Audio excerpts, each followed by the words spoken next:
Hello there, this is Jenny from Designs with Paper. Thank you so much for stopping by my channel today.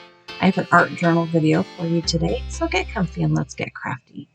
I'm working from the Artsytrio Facebook group June mood board, and this one left me a little bit stumped. I wasn't sure what to do, so I went through my file folder full of magazine pages and came up with an idea. To begin with, I have a piece of mixed media paper that is about 8.5 by 5.5 inches, and I'm going to cover the front with this piece of scrapbook paper using some gel medium. I will be using the 2-inch chip brush that I picked up at the dollar store to add the gel medium to the front of this page, the mixed media paper, and then I will go ahead and adhere the pattern paper over the top. Once I have the pattern paper on, I will add a layer of gel medium to the top of the paper as well, and then I will go ahead off camera and trim it down and punch my holes into the page. This video is done in real time. I have edited out the cleanup and the drying with the heat tool just because that's fussy and I didn't feel like maybe I wanted to show that today. Leave me a comment down below. Let me know what you think. Fast forwarded video with all the parts in, or real-time video minus the fussy stuff? Or do you want to see the fussy stuff too? I don't know. This video footage was about 40 minutes in its entirety when you add in all the fussy stuff like the cleaning up of the gel medium and the trimming down of the papers and the drying time with the heat gun. Got it down to about a 10-minute video. Okay, by the magic of video editing, I have that paper all dried and trimmed down. The reason I chose this pattern paper is because I felt like it had all of the colors that were present in this mood board. So my next step is to go ahead and add the focal image. I have a bunch of magazine pictures that I've just cut out thinking I could use one day, and I saved this one because I liked the idea of maybe using the head and the neck or the face. And also I found a page that was a whole bunch of different style or different patterned hearts, different shapes, and same shape, different colors, different designs on top. I also found an ad for like high blood pressure medicine that had some weird shaped hearts on it, and I went ahead and used that.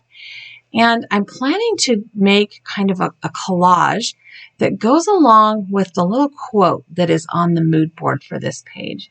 So my first step is to put some gel medium on the back of this, the woman's head and neck. I'm not going to put the entire thing on the page. I will have it kind of down at the bottom a little bit. I did end up with some wrinkles. I should have put a little bit of gel medium on the background as well. I could also have used like an old credit card or gift card or something like that to smooth it out a little bit. I didn't. I wasn't super concerned with that. But once I have this into place where I want it to be, I am going to go ahead and add a layer of gel medium over the top. That's going to kind of protect it from anything else I might come and do to it later, including using some watercolor pencils for shadows and shading. So here's where this heart image comes into place. I want to take and create a cluster of these cutout hearts right across the top of this image. And in fact, I'm going to come down the face of the woman to where you only see one of her eyes. I don't know, just kind of felt right to me as I'm placing these on. You can see this as real time. I am moving a little bit slowly, kind of picking and choosing the colors. I want to make sure that I don't have two of the same colored hearts right on top of each other. I want to make sure that you can tell that they are supposed to be hearts because that does play into the whole little quote on the front of on the mood board rather. So I'm just kind of playing around with it. And once I have this initial layer of hearts down, I'm going to go ahead and pull out a piece of that Glad press and seal and put it down on top of the hearts. It did kind of shift them a little bit with the static electricity. But this will allow me to pick up that whole cluster of hearts in one grouping and add some gel medium to the back of them and place them back onto my art journal page in roughly the same place that they were when I picked them up. I am going to go ahead and put the gel medium on my art journal page instead of trying to get it onto all of those hearts without them moving. I did think about that ahead of time. And I'm just, like I said, going to center this on about where I had it before. I am covering up that one side of her face and that one eye. Just kind of what came to me. I don't know. I'm carefully peeling the press and seal back off of the page. A couple of those hearts on the top probably do not have any gel medium sticking them down. So I will need to go ahead and add that onto the page to make sure that they are stuck, that they are glued down. So I have many friends who have given me magazines that I can go through and pick out the things that I want to save. And I just have them in a file folder in my craft space. Probably I should find something like an expandable file or some other binder or something that I can put them in so that I could sort them by subject, because I did not even remember that I had this picture. I didn't remember I had this specific woman. I knew I had lots of faces, but not this specific woman. And I for sure did not remember that I had these hearts, and it was kind of perfect. My initial plan was to actually die cut a whole bunch of hearts, and then I found these. So here's the quote from the mood board. It says, "May your head and your heart speak with one voice." And I have printed that on a piece of just regular copy paper inside a speech bubble. Initially, I thought maybe I would have that coming out of her mouth, but I didn't want to chop her head off at the ear. That would look weird. So I'm just going to go ahead and adhere it right down here at the bottom left-hand corner of the page. I think that works just fine. Again, I'm using my gel medium and that 2-inch chip brush to make sure I get a nice coat.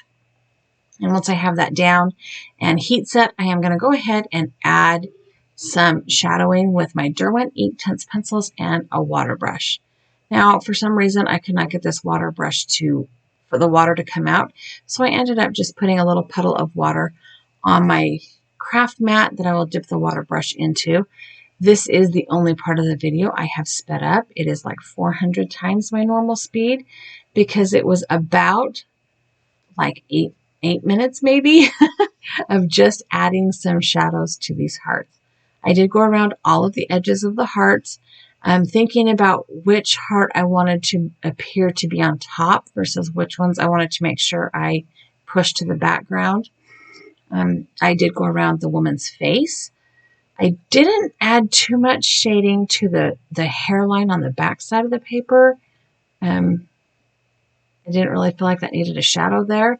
Also, her hair is very dark, and I didn't know that it would really show up. Yeah, so there's, just a little bit of added shadow here. It kind of makes that collage look like a one piece or makes it look like one item, one thing, one piece, and it's attached to the card as a whole. I did go back through. I started with the black Derwent pencil, and then I pulled out a red to kind of add some color back into her lips. It felt like they had gotten kind of dulled down just a little bit. I did add the black to the part between her bottom and top lip, and then I used the red to kind of fill in her lips again. And I don't know. I don't know if they were ever that dark, but I felt like they needed to be. Okay, so now we're done with the shadowing. I need to add the pattern paper to the back of my page because that's just what I started doing when I started making the art journal pages for the Artsytrio group. So I'm using my ATG gun. This is a double-sided adhesive. I have used this gun for a zillion years. I love it. It holds so much adhesive, and it is really kind of one of my best, longest loved, most often used tools in my craft room. I am going to go ahead and just line that up and trim that off. I have punched holes in the backside off camera. And now I'm going to sign and date this. And I literally had to remember what month it was because holy cow, May went by really fast. And now we're square into June. I started writing May and was like, wait a minute, this is June 1st. Holy cow. All right, the next thing I'm going to do is pull the picture of the mood board that I printed out. And you can see this little T tag here is where I found that quote. I am going to use my double-sided adhesive, my ATG gun, to add this to the back of the page. And then it's done. This was, once I figured out a plan of action, once I had an idea of what I wanted to do here, it really came together quite quickly. I do have a couple of close-up photos here for you to check out. Thank you so much for stopping by my channel. I hope you enjoyed this. Check out the Artsytrio group over on Facebook. The link is down below in the description. I have also added a couple of other videos here that you might like to watch, as well as a subscribe button. Do me a favor, subscribe, hit that like button, and have a really, really great day.